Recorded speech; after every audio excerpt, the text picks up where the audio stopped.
A single mother saved a millionaire buried alive in the woods. But what he whispered made them both cry. The forest breathed in slow silence as twilight descended, casting a soft amber glow through the trees. Angela, a single mother in her early 30s, walked beside her son Nico, who clutched her hand tightly. Their boots crunched over fallen leaves, the air thick with the scent of moss and damp earth. These after-school walks were their quiet ritual, a way to escape the noise of the world.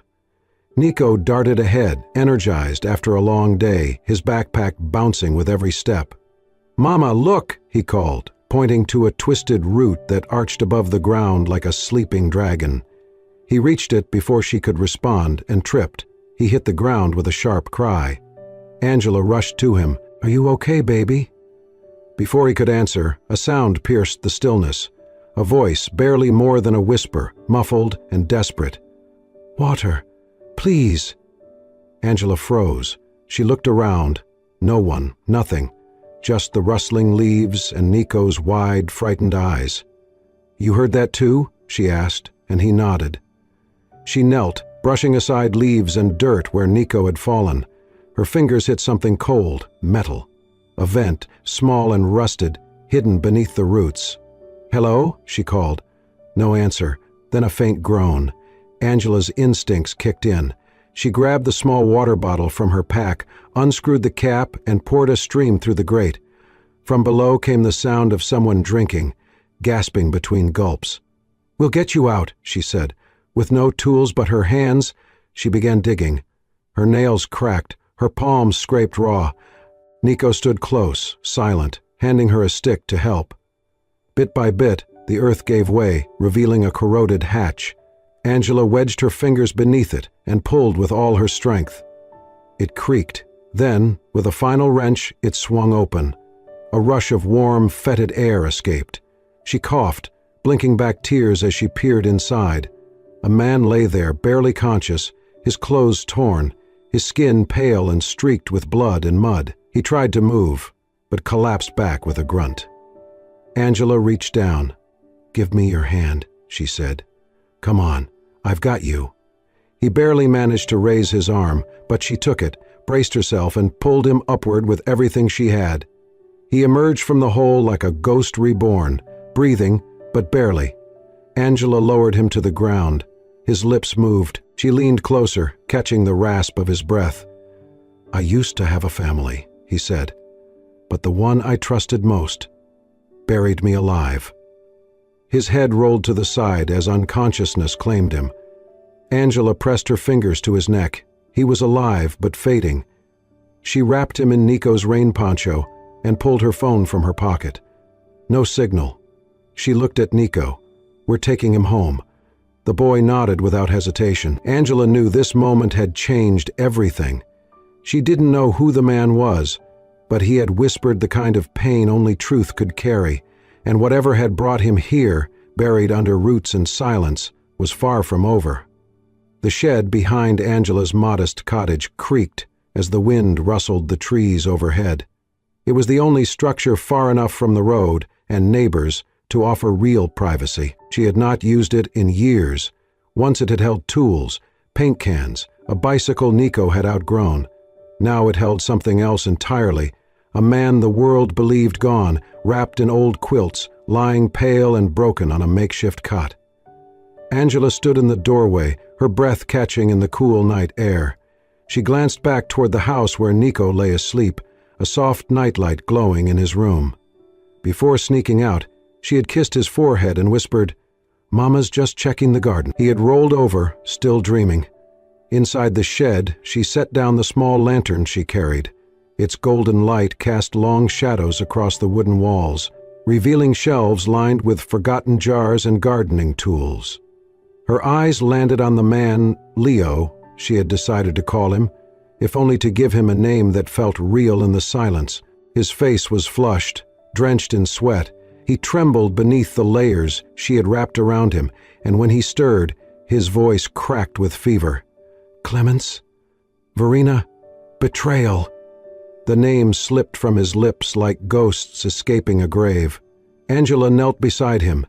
She touched his wrist. His pulse was fast, erratic, fever dreams. She knew the signs. Her hands moved automatically, gathering cloths, brewing herbal mixtures. From a wooden box she had kept hidden beneath her sink, she pulled dried leaves, yarrow for infection, willow bark for pain, elderflower to bring down the fever. She boiled water on the portable stove and stirred the mixture, just as she had done for Thomas, her husband, in the final months of his life. The memory hurt, but the motion comforted her. When the tea had cooled, she spooned a few drops to Leo's lips. He flinched at first, then drank greedily, groaning as he swallowed.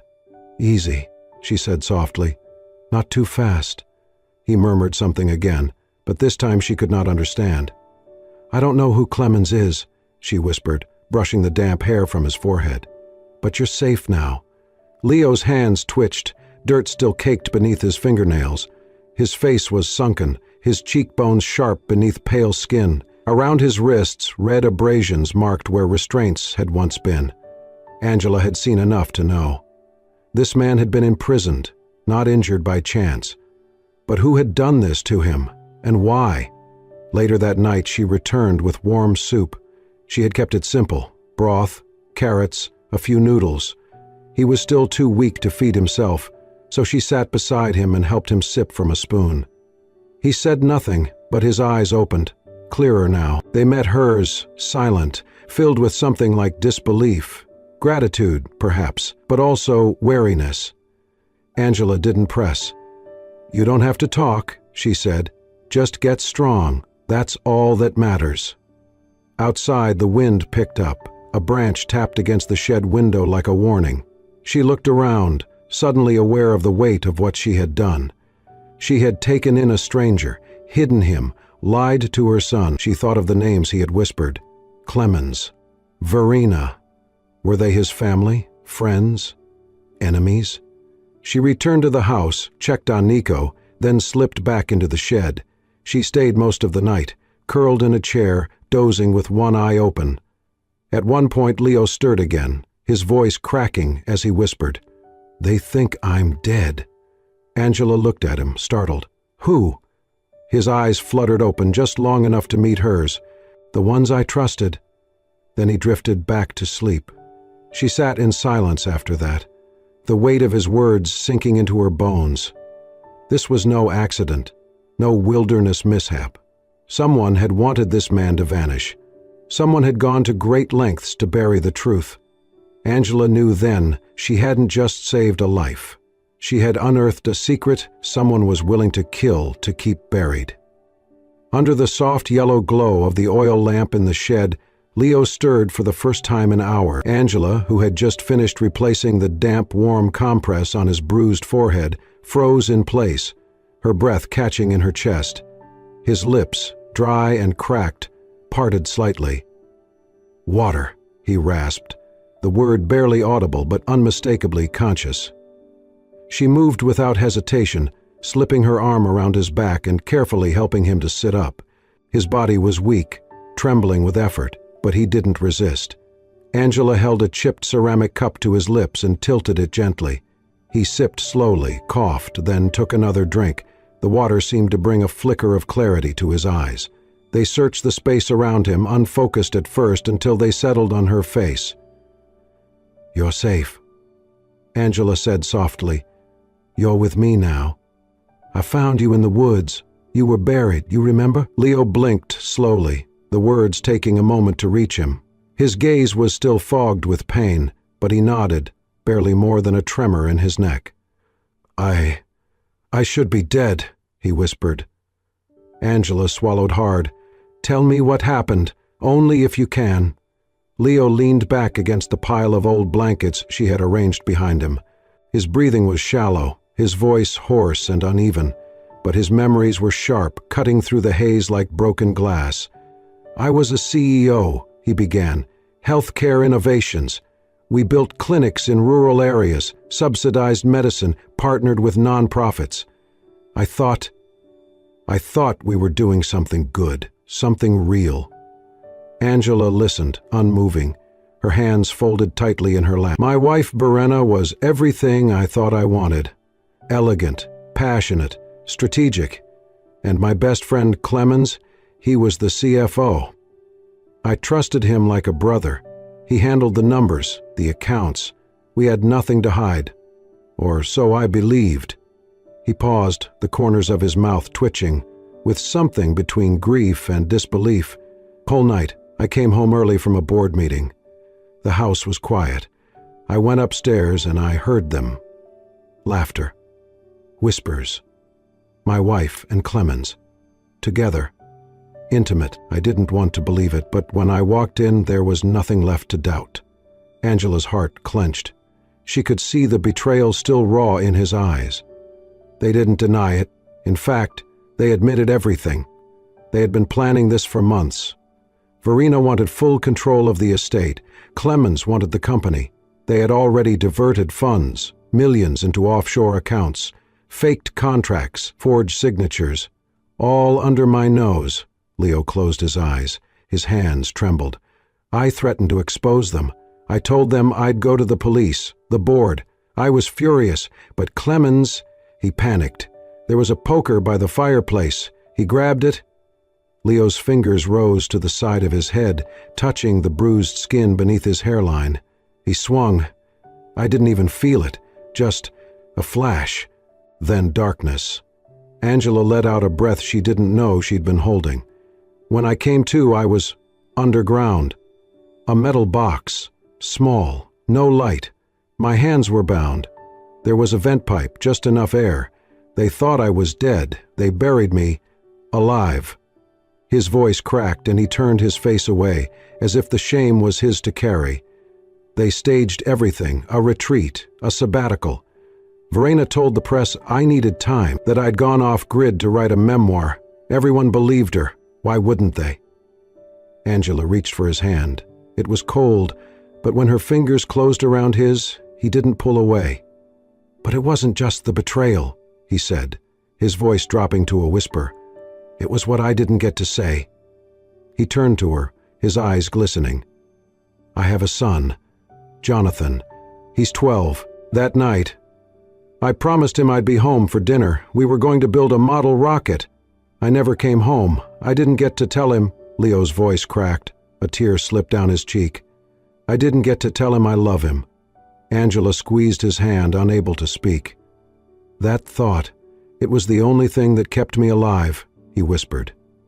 In the dark, tied, bleeding, I thought of his face, his laugh. I kept whispering his name, praying he wouldn't forget me. Leo turned his eyes to the lamp, its flickering flame reflected in the moisture clinging to his lashes. And then I heard you, he said. You heard me? Angela nodded, her own eyes now wet with tears. I did, and I'm not leaving you.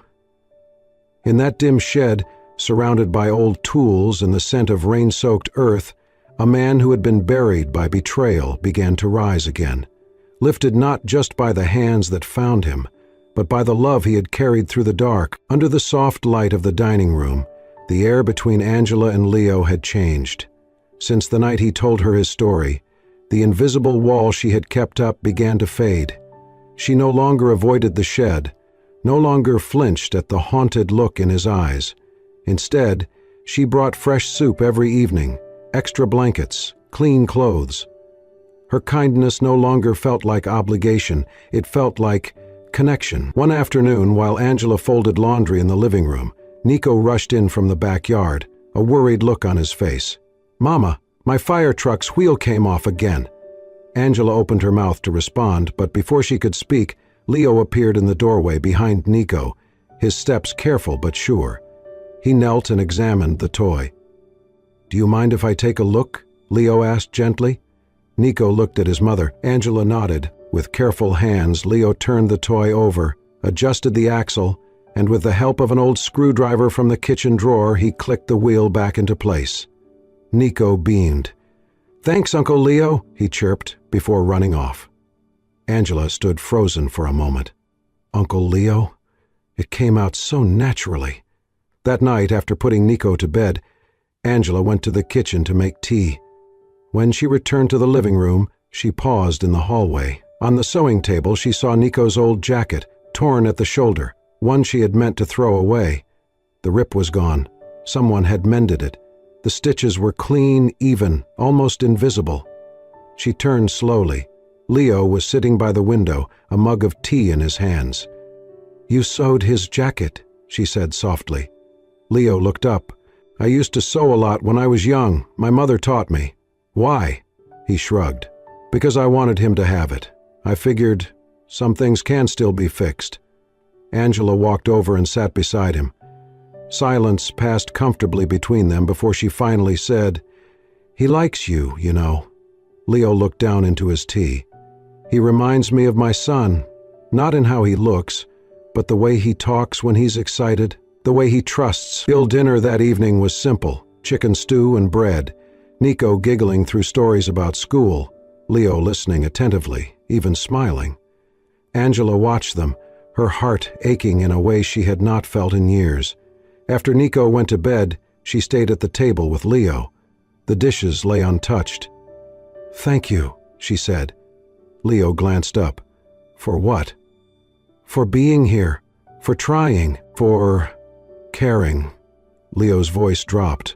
"You were the only one who cared for me." Angela hesitated, then spoke quietly. "My husband, he had cancer. It happened so fast, 6 months from the first symptom to the last breath. I cared for him every day, washed him, fed him, held his hand when the pain got too bad." Leo looked at her, but said nothing. "I watched the person I loved fade away," Angela continued, "but he never had to face the end alone, and I promised myself, no one else should either." Her eyes glistened. "I know what it feels like to lose someone, and I know what it means to be there when it matters most. That's why I didn't leave you in that hole, Leo. That's why I stayed." Leo reached across the table, his hand brushing hers, not as a man reaching for romance, but as a man reaching for understanding. "I would have died in that hole," he said. "But I didn't. Because you listened." Angela smiled, her voice barely above a whisper. "And because you wanted to live." In that quiet space, between shared losses and unspoken hopes, something began to bloom, not love yet, but something just as rare. The realization that two broken hearts could still beat in rhythm. Leo's steps were steadier now. Weeks had passed since Angela had pulled him from that grave, and each day his body remembered what it meant to live. But more than that, his mind had begun to sharpen again. The shed, once a place of recovery, now resembled a command center. Angela had brought in an old corkboard where Leo pinned papers, receipts, sketches of timelines.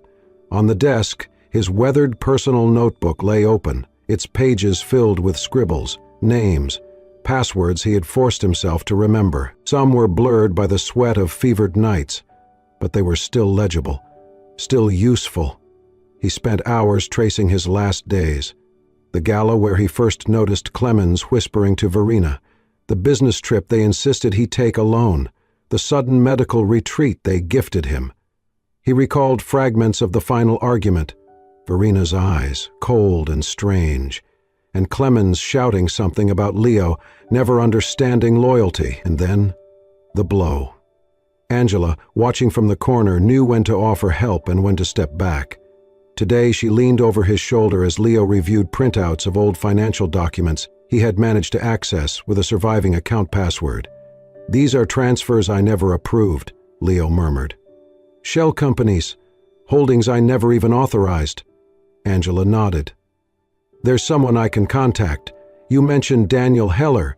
Used to run private accounts at Nordwest Bank." Leo's eyes lit up. "Yes, we trusted him. I found him on LinkedIn last night. I sent a message from a burner profile. If he answers, we'll know if he's still on your side." Hours later, they had confirmation. Daniel didn't ask many questions. "Leo," he said softly through a scrambled voice call, "if this is truly you, tell me the name of the dog you rescued from the rooftop flood in 2012. "Crisco," Leo replied without hesitation. "You said he looked like a wet loaf of bread." There was silence, then a tremble in Daniel's voice. "My God, they said you died." Leo told him everything, briefly, carefully. No drama, just facts. Daniel, shaken but loyal, agreed to help. The first discovery was a shock.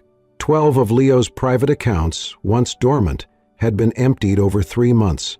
All funds routed through a web of offshore holdings in the Caymans, Gibraltar, and Dubai.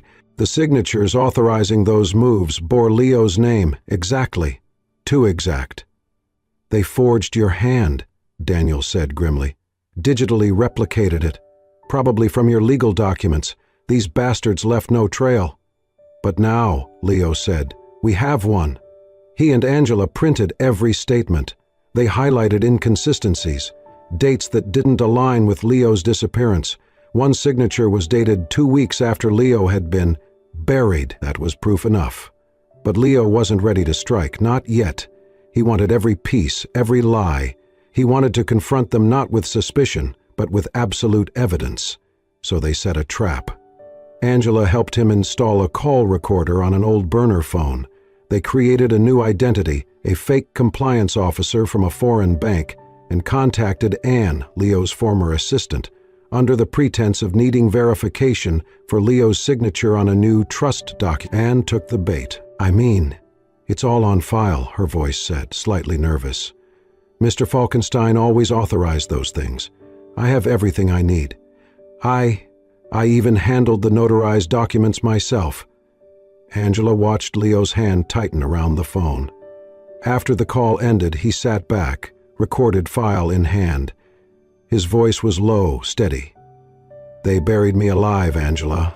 Now I'll dig up every one of their secrets until they bury themselves." Angela reached for his shoulder, her hand warm, grounding him. "You're not alone anymore, Leo," she whispered. "I know," he said, eyes fixed on the corkboard.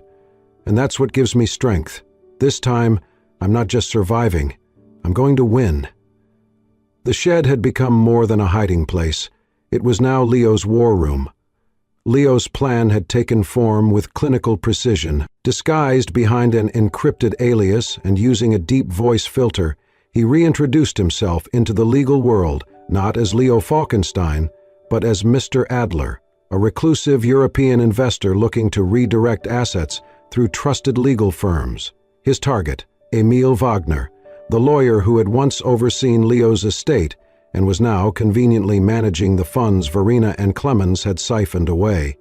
Their meeting was arranged in a sleek, rented office in Zurich. Leo, now dressed in neutral, professional attire, his graying beard slightly trimmed, entered the room behind dark glasses and a cane. Emil barely looked up. "Mr. Adler," he greeted, standing. "Welcome." Leo nodded but didn't remove his glasses. "I've heard good things about your firm, especially your discretion when it comes to unconventional assets." Emil gave a polite smile. "We're known for managing sensitive portfolios." As Leo handed over the fake documents Angela had helped him prepare, his gaze wandered to the framed photo on the lawyer's desk. Verena, smiling, still using Leo's name. Over the following weeks, Leo used this persona to extract crucial details.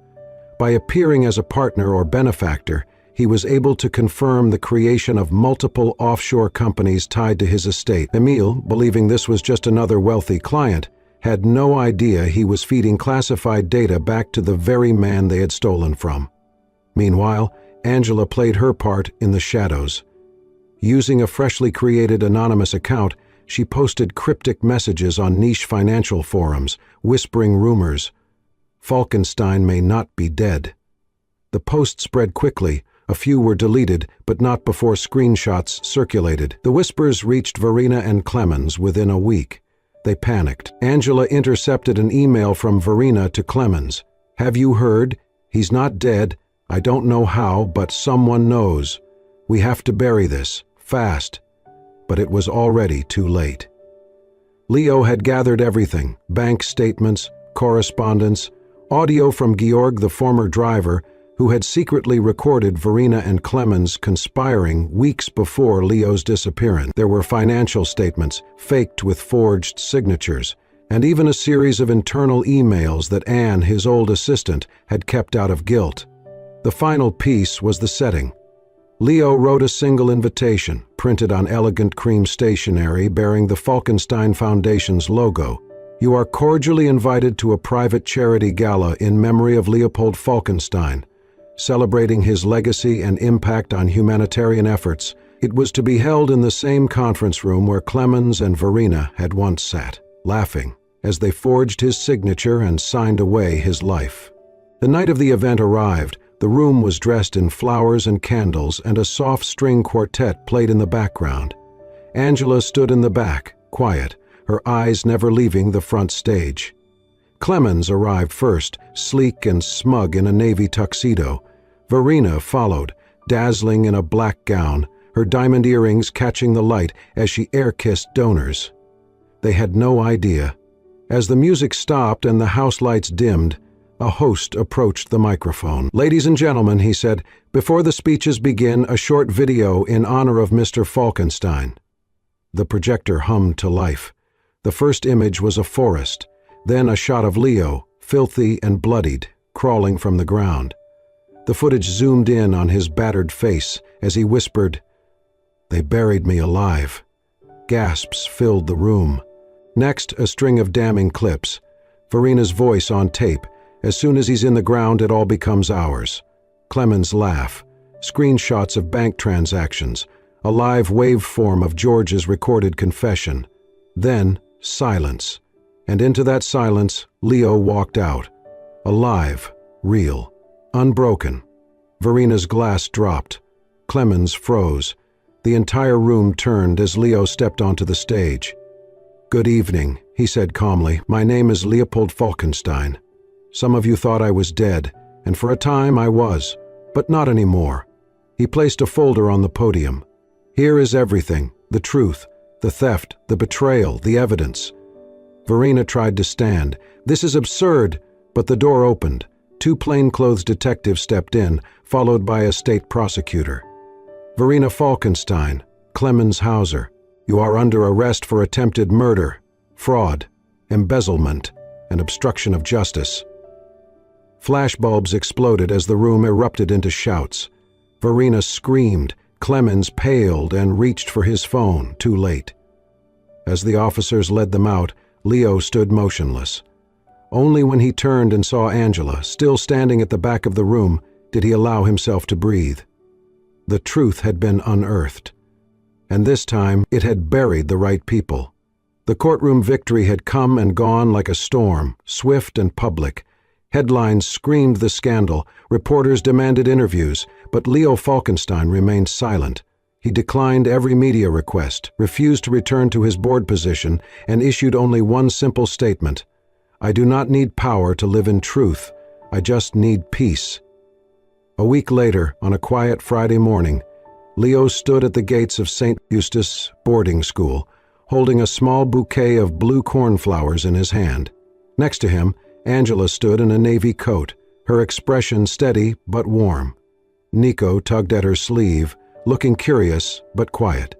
They had come together, not for publicity, not for spectacle, but for something far more personal.